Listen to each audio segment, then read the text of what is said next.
Welcome everybody to Just 5 Minutes with Jay and Neely. I'm Jay Billy, proud principal of Ben Franklin Elementary School here in Lawrence Township, New Jersey, and I'm here with my partner.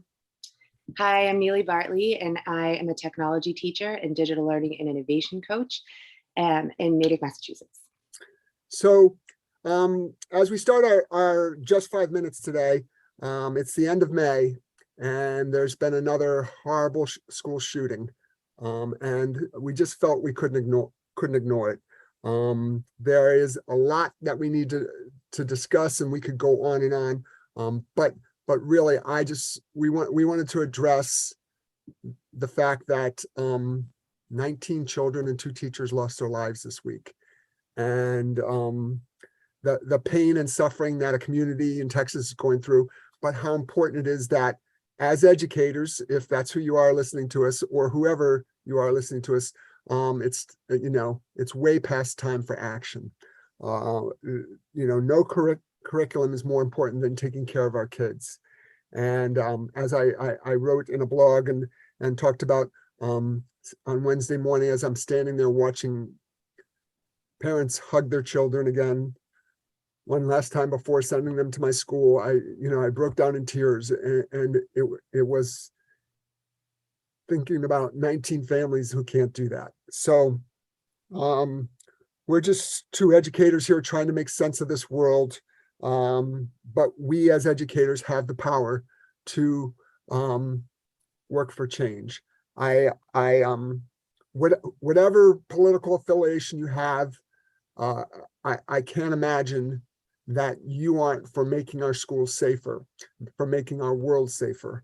When you have the opportunity, take action. Whether it's getting more people out to vote, for people who believe that gun laws need to be stricter, getting people out to vote for to protest against the open carry or the AR-15s that are allowed to be bought and sold on the open market, whether it's getting people out to vote or just protesting against our Congress who has failed to act.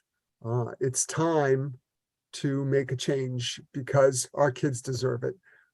As Neely and I talked about going into this morning, there's so much, so much sadness in the world, but nothing is more important than taking care of our kids and creating a kinder, gentler world. So, I don't want to go on and on except to say that it's time for us to act. Neely? Thank you, Jay. This is hard. Your post was incredible. I cried through the whole thing, and I don't just appreciate all that you wrote and all that you said just now, but I deeply admire it and can't imagine being in the role of a principal right now, to be completely honest. And as you did over the past week, we've had horrific events just in general, and particularly with what occurred in Texas. I've been feeling all the feelings as you have, the insane sadness and anger and frustration and fear, but I cannot imagine the nightmare that people are facing right now after this horrific tragedy. And unfortunately, all of the other school shootings that have taken place, which I still, it's crazy to try to grasp. So when I think about us as adults trying to grasp that this takes place in our country, I cannot imagine. And I think about my own children. I was just talking to my daughter about it yesterday, who didn't even find out from me, right? I cannot imagine how they are trying to take this in and make sense of it, because it just simply it doesn't. And I worry that if we don't deeply empathize with these situations, that we won't make change the way that change needs to be made. And although, this is not a political space here with us, it is certainly a human space. And even though we might see in media, social media, the order of the headlines, right, start to change, We may not even see what took place in Uvalde come up. We enter kind of this dangerous zone if we let the order in which the headlines appear over the next few weeks dictate how we prioritize the need for change. And so I think about that a lot. And I'm actually encouraged to see so many reactions on social media from educators, but from people in general who are not letting this go. And I think that we need to maintain that. I know that things won't necessarily change overnight. We know that. But I feel like one thing, and just to echo, Jay's post about love and empathy and giving our students and colleagues hugs, one thing all of us can do, regardless of our role, like right now, is spread more love, kindness, and empathy and be there for each other. Like we're here for you, right? We're stronger together. We need to talk about these things as adults. We need our administrators to create a safe space for us, and we need that to be modeled so that we feel comfortable creating that safe space for our students, because we don't know what they're going through. We can only imagine. And I have to say that my principal opens up the day every day with a bulletin that we get in our email. And at the top of the bulletin, it's a Google Doc. There is a quote, always a quote. And last week, there was no quote. There was just this big red heart with a message that just contact them throughout the day. Any of the administrators, guidance counselors, like they were here for us, which is what we needed, what we truly needed as humans. And so if you can simply check in with people, check in with your students. It may depend on their age, the level of detail you go into, or you may not go into detail at all. But with such easy access to information with social media, as soon as many kids pick up a device, it's so important that we check in. So, one quick thing that I do that takes very little time, but that I have discovered makes a bigger impact even than I thought, is just a quick little check in called You're Here. And admittedly, I did it for a few years because I see hundreds of middle schoolers. And then for some reason, didn't really do it this year and just actually brought it back. And so it's a quick Google form. And when kids come into the classroom, it's optional, but they can click, that they're either feeling amazing, good, okay, not so great, but I don't need help, or I'm not okay and I'm not ready to learn.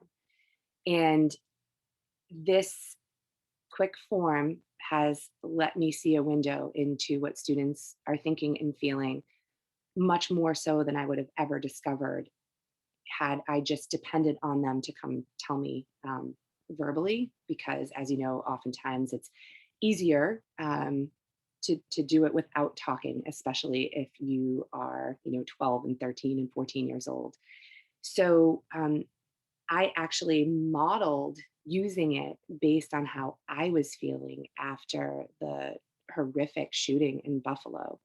And because we were really, talking about how this was a racist act of violence in my seventh grade class, I wanted them to know how I was actually feeling about it. So there was an incredible video that co-authors of Changing the Narrative, Henry Turner and Kathy Loops, had created called Addressing Racial Crisis. And I found it super helpful and powerful in that, again, depending on the age level of your students, to not just mention something that has happened. It's important to mention how we feel about it. And that's okay to say that we're angry, that we're sad, that we're shocked. And I did.